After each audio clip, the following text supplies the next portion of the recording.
Hi, my name is Alex Trujillo. I'm a PhD student at MIT in the Engineering Systems Lab within the Department of Aeronautics and Astronautics. There, my research focuses on exploring MBSE methods for facilitating the reuse of designs and models onto new projects in order to gain benefits in terms of development costs and schedules. So along those lines, I'd like to spend the next few minutes giving a brief tutorial or an overview of a methodology that I developed for the cataloging of components into component libraries. And this was work that was submitted as part of an entry to the NASA MBSE Habitat Library Challenge uh, to facilitate, rapid composition of space habitat architectures. So while that was the focus of this methodology, it's certainly widely applicable to a variety of engineering kind of disciplines or complex projects. The main idea behind the methodology itself is, or the cataloging approach, is that it's a functionally based cataloging. So each of the components, which are the base units of the library, each of these components are classified based off of the functions or the functionalities that they satisfy in the system subsystem breakdown of an architecture. And so while I'd like to focus on kind of implementing and demonstrating how this library can be used, I'd like to spend the first few minutes talking about how it was developed. And as I'm sure you can tell, we're using the systems modeling language to develop this library. And specifically, I'm using Cameo Systems Modeler, but surely any SysML tool should do. So first, let's take a look at how the library is fundamentally organized and the structure of it. And to do that, we'll take a look at over here at the library organization profile. And as I'm sure you're aware, a profile within SysML allows us to extend the canonical modeling elements that SysML provides us with domain-specific stereotypes, as they're called. And so these allow us to define unique attributes, relationships, and model elements that we can use for our specific analyses. And in our case, it's for building a library of space habitat elements. So if we jump to the library, or sorry, to the profile, here are the kind of the three fundamental stereotypes that we define. And these mimic that functional decomposition approach that I mentioned previously. The first stereotype that we define is known as catalog subsystem.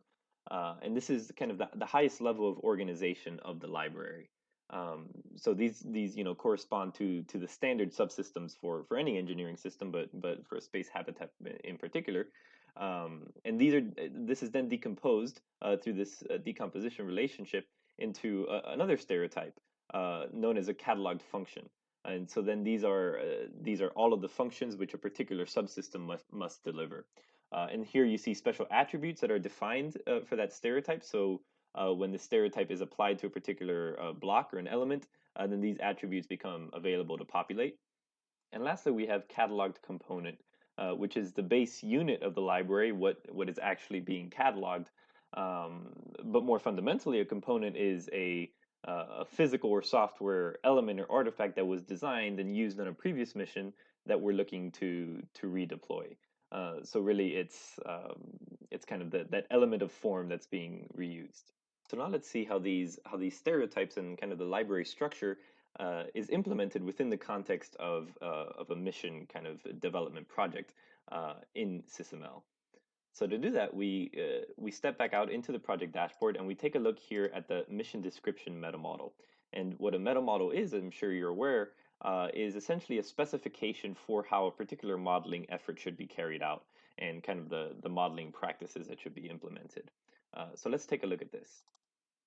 So this meta model gives us a kind of a generic approach or pattern for modeling a mission of interest with the end goal of using our library.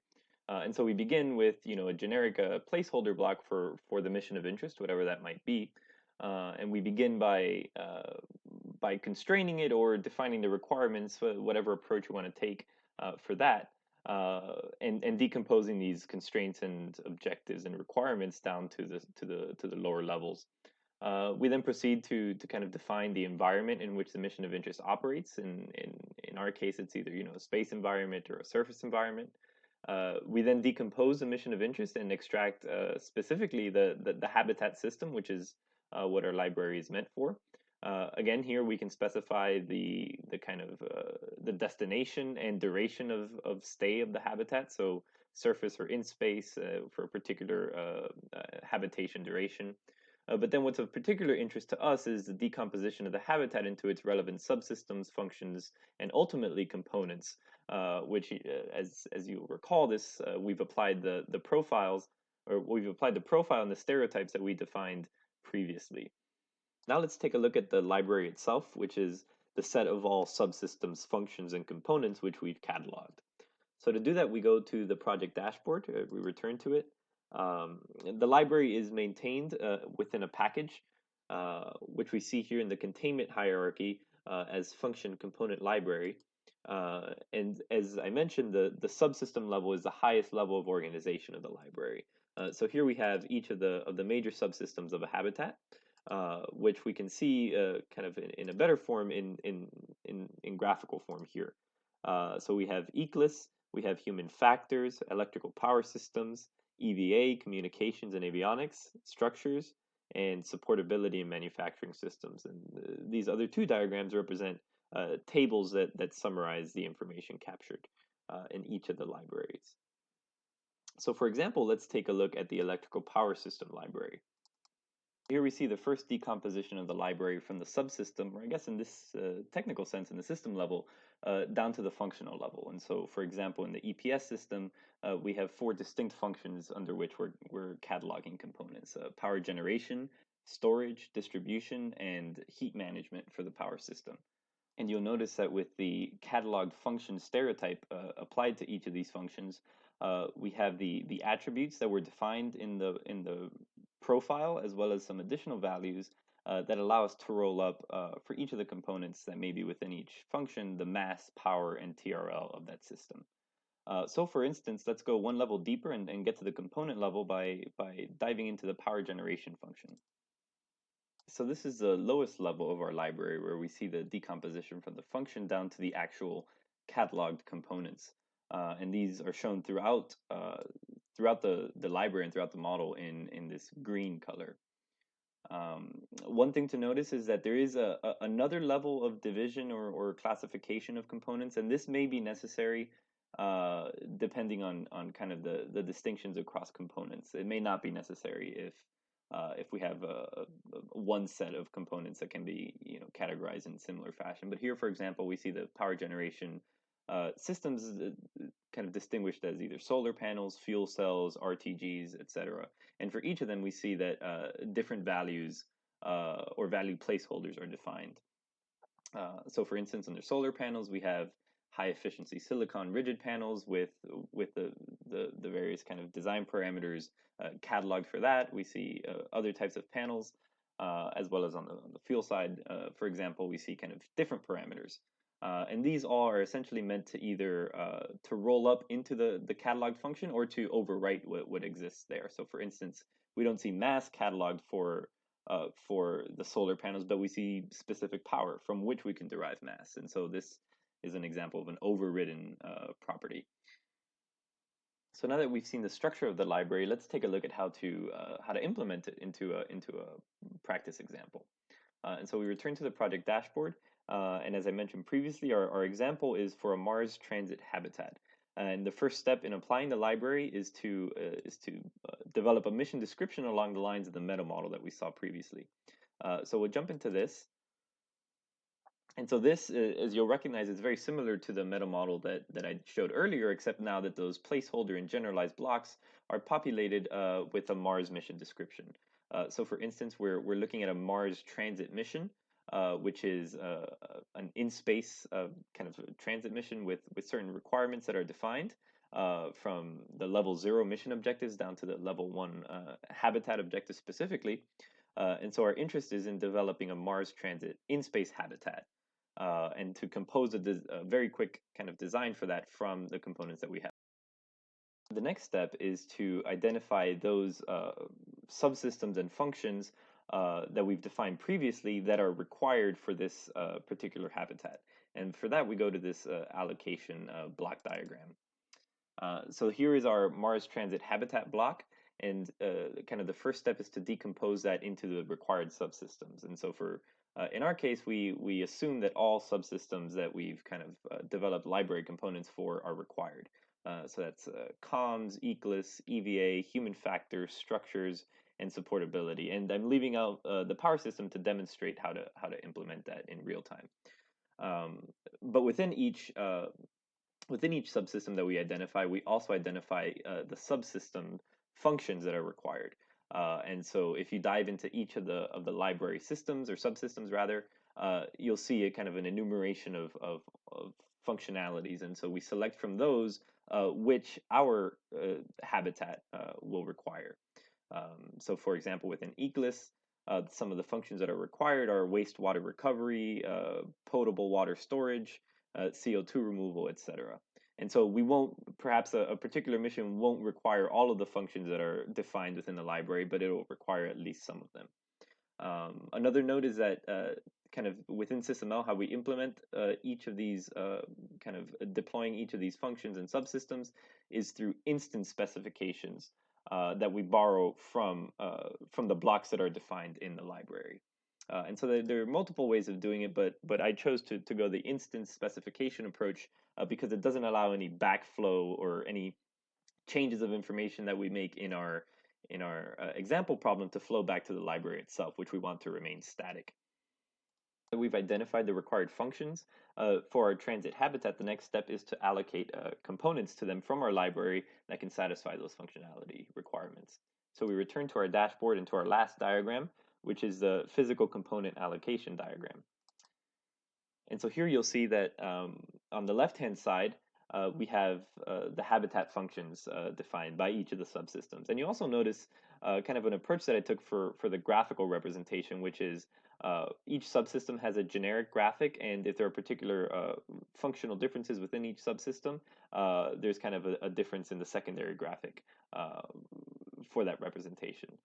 So I thought that was neat. But also the main idea of this diagram is that for each of the functions that we identify, we allocate and select from the catalog library components that may satisfy the requirements. And so it may be either one component or multiple components that we allocate.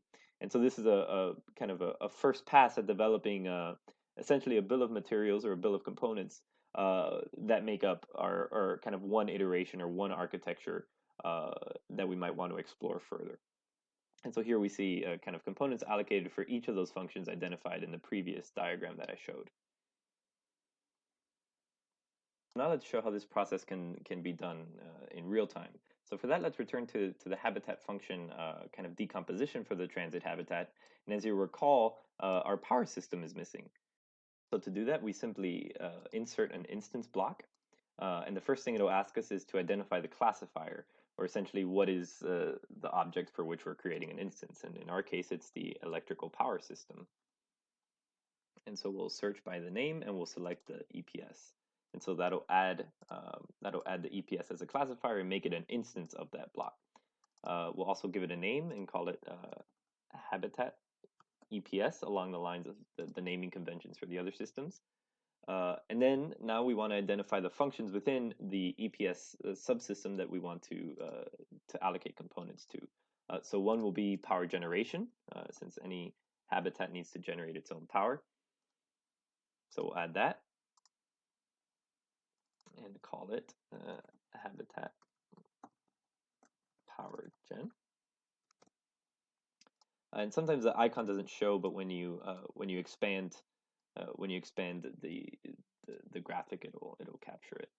And next we want to add power storage as well, since any transit habitat would also require batteries of some kind.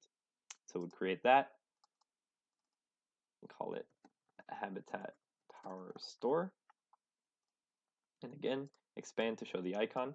And then lastly, we want to make the necessary connections. So here we apply the links that allow us to link across instance specifications. And so we'll create a link to the master habitat as well as from function to the owning subsystem. And here we simply allow the associations to carry through. The last step is to allocate or select components for each of these new functions that we've defined. And so for that, we return to the physical component allocation diagram. And so we will go to the bottom and add these two new functions that we've defined. And so for these, we can drag these in from the containment structure under the habitat EPS, which we defined, and we'll drag specifically the instance that we created for each of them. So we'll drag in habitat power generation and habitat power storage, and kind of arrange these better. And lastly, we'll go into creating instances of each of the components that we want to bring in. So for that, we do as before, where we select an instance, a block, and for the classifier, for example, for the power generation system, let's use the triple junction gallium arsenide panels, and the rigid panel in this case. So we'll select that as the classifier. And again, from a graphical perspective, it may not always kind of look exactly as it does in my example. But just for simplicities, we're going to do a copy formatting. So we'll just do a paste format here so that we see kind of the same kind of format as we do for the others. So here we can also give it a name for the habitat specifically. So that's a habitat panel. And we'll similarly create a link as we did before to ensure all these relationships are kept. Similarly, we'll create an instance for the power storage system, which in this case, let's use the lithium-ion batteries that we defined as one of the components. So we'll select that as a classifier. Similarly, use this approach to get a similar formatting and call these batteries, for instance. And you'll see that automatically in an instance specification from the catalog component, we see the values that were defined in the library populated in these fields. So it's really as simple as that. And with this at the end of this kind of procedure, we have components allocated for all of the major functions identified within all of the critical subsystems. And this will allow us now to perhaps carry out some mass rollups, power rollups, perhaps even TRL as you see here to really begin those preliminary analyses. This is certainly not meant to give you the final design of your system, but to help you explore of those cataloged components that you have in your library, which might be worth exploring further. And so that's really the purpose of the library. But I hope I've given a decent walkthrough of it, and I don't think it's that difficult to implement yourself. For this library specifically, for the Habitat Challenge, I explored 7 subsystems, 41 functions within those subsystems, and for a total of 73 components that were cataloged. And again, most of the information was taken from publicly available sources and from engineering texts.